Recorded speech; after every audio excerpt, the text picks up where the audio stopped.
Hello students, आज की video में हम समझेंगे कि इकोनॉमिक्स को आपके सीसेट एग्जाम का पार्ट क्यों बनाया गया। ठीक है जी, पहले ये सब्जेक्ट नहीं था आपके करिकुलम में, लेकिन इसको ऐड किया गया क्योंकि इसके पीछे बहुत ही अच्छी तरीके से सोच रखी गई of the ICSI. Why? Because they thought that CS as a company secretary आपका मेन काम है कॉरपोरेट गवर्नेंस का, और उसके लिए आपको इकोनॉमी को समझना बहुत ज़रूरी है कि इकोनॉमी में डिमांड एंड सप्लाई किस चीज़ की ज़्यादा है, कम है। ठीक है जी, इन्फ्लेशन रेट कैसे चल रहा है। ठीक है, गवर्नमेंट पॉलिसीज़ क्या हैं जो कंपनी को हेल्प कर सकती हैं। और इन सब चीज़ों को समझने के लिए आपको इकोनॉमिक्स को समझना बहुत ज़रूरी है, इकोनॉमी को समझना बहुत ज़रूरी है। एंड इकोनॉमिक्स का सब्जेक्ट इन सारे पॉइंट्स को from the start to the end scratch से कवर करता है। I gave the example of demand and supply. ठीक है जी, ये आपके करिकुलम का पार्ट है। आपको समझना पड़ेगा कि डिमांड कैसे किसी भी चीज़ की बढ़ती है या घटती है। ठीक है जी, प्राइस कैसे अफेक्ट करता है, अदर फैक्टर्स कैसे अफेक्ट करते हैं। Same goes for the supply. आपको इन्फ्लेशन रेट्स क्या होते हैं, इन्फ्लेशन रेट क्या होता है, उसको समझने की बहुत ज़रूरत है।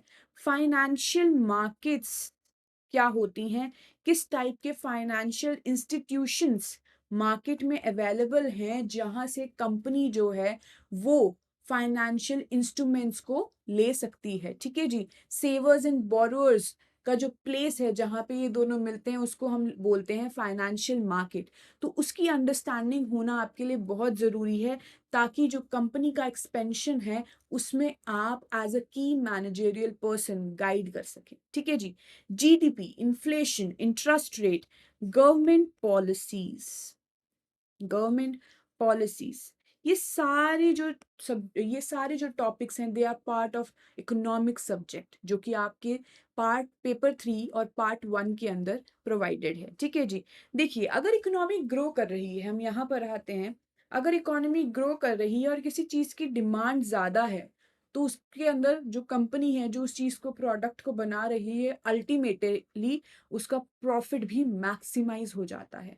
ठीक है जी, अगर किसी चीज़ का इंटरेस्ट रेट ज़्यादा है, अगर आपको लोन लेने जाना है, आप कंपनी हैं, आपको इन्वेस्टमेंट की बहुत ज़रूरत पड़ेगी। ठीक है जी, आपका एक्सपेंशन स्लो हो जाएगा अगर आपके लोन पे इंटरेस्ट रेट्स बढ़ते जा रहे हैं।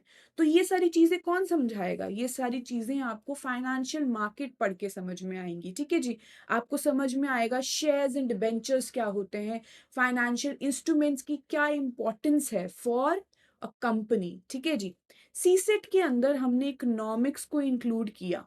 इकोनॉमिक्स जो सब्जेक्ट है वो आपका सीएस एग्जीक्यूटिव के अंदर जाके इन सब्जेक्ट्स के साथ रिलेट करेगा। Financial and treasury management. ठीक है जी, आगे जाके सीएस एग्जीक्यूटिव के अंदर security loss, IBC, financial and treasury management जैसे सब्जेक्ट्स के अंदर ये आपको बेस बनाकर देगा, ताकि आपके लिए ये सब्जेक्ट्स जो कि बहुत कॉम्प्लेक्स इन नेचर हैं, समझने के लिए आपको ये बेस बना के देगा। And that will help you to understand the main complexity of the CS profession. That is why it is kept as a part in your CSET exam, because it is made as a foundational block for your CS executive and CS professional exam. Hi students, I'm Vrinda, Company Secretary by profession. So I'll be taking up your part B of the subject Economic and Business Environment. ठीक है? So let's start with Business Environment. Business Environment का मतलब समझते हैं. What is Business Environment? Business Environment मतलब वो सारे external factors जो एक बिजनेस को इम्पैक्ट करते हैं, इफेक्ट करते हैं. कौन कौन से हो सकते हैं? Economic, legal, political, technological, social trends, कुछ भी है ना. इकोनॉमिक फैक्टर्स क्या-क्या होते हैं इसमें कवर होता है, जैसे इंटरेस्ट रेट्स हो गए, आपका इन्फ्लेशन हो गया, जीडीपी हो गया, है ना? लीगल में क्या होता है, जैसे आपके लॉज़ हो गए, जीएसटी में कुछ चेंजेस आ गए, कंपनी लॉ में कुछ आ गए, है ना? पॉलिटिकल में क्या होता है, जैसे कुछ आपकी इम्पोर्ट एक्सपोर्ट की पॉलिसीज़ में कुछ चेंजेस आ गए, तो वो बिज़नेस को इम्पैक्ट कर जाएँगी, है ना? टेक्नोलॉजिकल चेंजेस, जैसे अभी लेटेस्ट में ये कि यूपीआई पेमेंट्स जो हैं वो ज़्यादा इंक्रीज़ हो गई है ना, लोग कैश ट्रांजैक्शंस जो है कम हो गई हैं, बहुत रिड्यूस हो गई है ना. अब जीपे, गूगल पे का, पेटीएम की, इन सब की बहुत ज़्यादा इंक्रीज़ हो गई है कि सब अब इसी पे शिफ्ट हो गए हैं डिजिटल पेमेंट्स के ऊपर, है ना? सोशल ट्रेंड्स कैसे होते हैं? फॉर एग्ज़ाम्पल कि अब लोग ना हेल्थ कॉन्शियस बहुत ज़्यादा हो गए हैं, है ना? तो हेल्थ कॉन्शियस होने से क्या ऑर्गेनिक प्रोडक्ट्स की डिमांड बहुत ज़्यादा बढ़ गई है ना? तो ये सारे एक्सटर्नल फैक्टर्स होते हैं, है ना? ये सब एक्सटर्नल फैक्टर्स हैं, बाहर के फैक्टर्स हैं, लेकिन ये सारे बिज़नेस को इम्पैक्ट कर रहे हैं, है ना? तो आप समझते हैं कि why business environment important for CS, क्यों ये सब्जेक्ट्स एक सीएस के लिए इतनी इंपॉर्टेंस ले रहा है, ठीक है? इसके सब स्टार्ट करते हैं अंडरस्टैंड करना कि क्या पहले तो बेटर डिसीजन मेकिंग, फिर legal compliance, risk management and corporate strategy support. Decision making के लिए कैसे? देखो, अगर CS he is able to understand the environment, तभी वो एक डिसीजन मेकिंग अच्छी ले पाएगा, तभी वो मैनेजमेंट को एडवाइस कर पाएगा। फॉर एग्जांपल कैसे? सपोज इंटरेस्ट रेट्स बढ़ गए, है ना?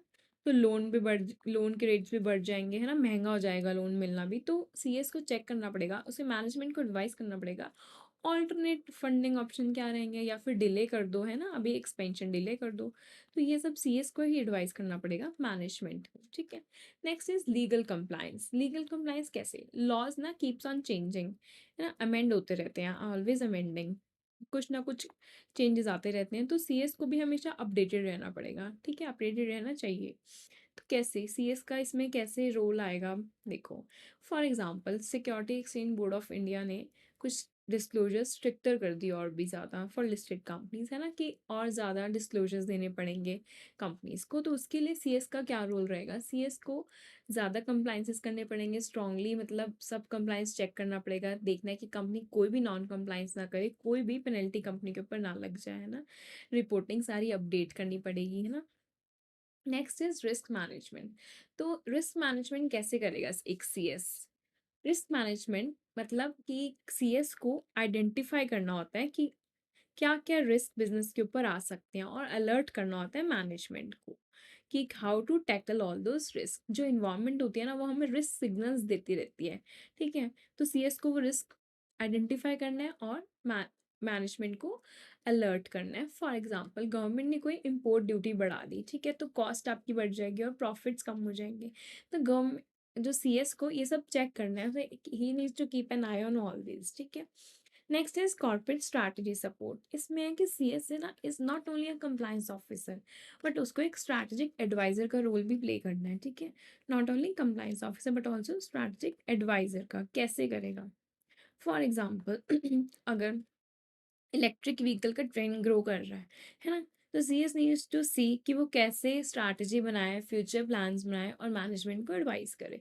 तो this is how he can play the role, CS can play the role of strategic advisor, ठीक है? ये समझ में आ गया कि बिजनेस एनवायरनमेंट क्यों इंपॉर्टेंट है एक सीएस के लिए? क्योंकि डिसीजन मेकिंग सही रहती है, बेटर होती है, लीगल कंप्लाइंसेस अच्छे से समझ पाता है, रिस्क को मैनेज कर पाते हैं सीएस, और कॉर्पोरेट स्ट्रैटेजी एडवाइजर का रोल बेटर प्ले कर पाता है, ठीक है? अब हम समझते हैं लिंकेज इस सब्जेक्ट की सीएस एग्जीक्यूटिव के सब्जेक्ट्स के साथ। जैसे there are many subjects including them कि कंपनी लॉ है, security law and capital market, tax laws, और भी बहुत सारे सब्जेक्ट्स हैं। कंपनी लॉ के अंदर कैसे कंपनीज को चलाना कैसे है, उनकी गवर्नेंस कैसे होगी? तो जो गवर्नेंस वाला पॉइंट है ना, तो ये इन्वायरमेंट से आया है कि जैसे इन्वायरमेंट एक्ट करेगा, जैसे इन्वायरमेंट में कुछ चेंजेस आएंगे, तो ये वैसे डिसाइड होगा कि कंपनी की गवर्नेंस कैसी होगी, ठीक है?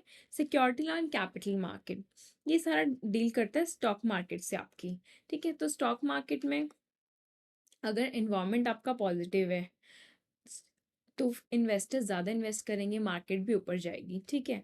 अगर इन्वायरमेंट स्ट्रांग नहीं है, अनसर्टेन इन्वायरमेंट है, तो मार्केट डाउन जाएगी, ठीक है? इन्वेस्टर्स का आपको पता कैसे लोग लगेगा कि कितना इन्वेस्ट करने वाले हैं? ये इन्वायरमेंट पे सब डिपेंड करता है, ठीक है? वैसे टैक्स लॉज कैसे?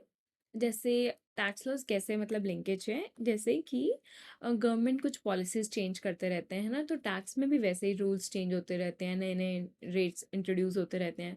तो ये सब कैसे है? गवर्नमेंट ने पॉलिसी करी है ना, गवर्नमेंट वाला सारा क्या एक्सटर्नल फैक्टर्स, ये सब कैसे हैं लिंकेज? बिजनेस एनवायरनमेंट सब्जेक्ट से लिंकेज हो गया इसका, ठीक है? तो एनवायरनमेंट डिसाइड करता है कि व्हाट इज हैपनिंग, और सीएस इंश्योर करता है हाउ इट्स बीइंग हैंडल्ड, ठीक है? सो आप सब ज्वाइन करें CS Ninja for all such concepts of this subject.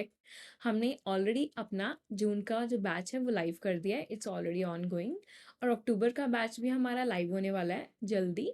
तो आप ज्वाइन करें C S Ninja, enrol now. Okay, thanks.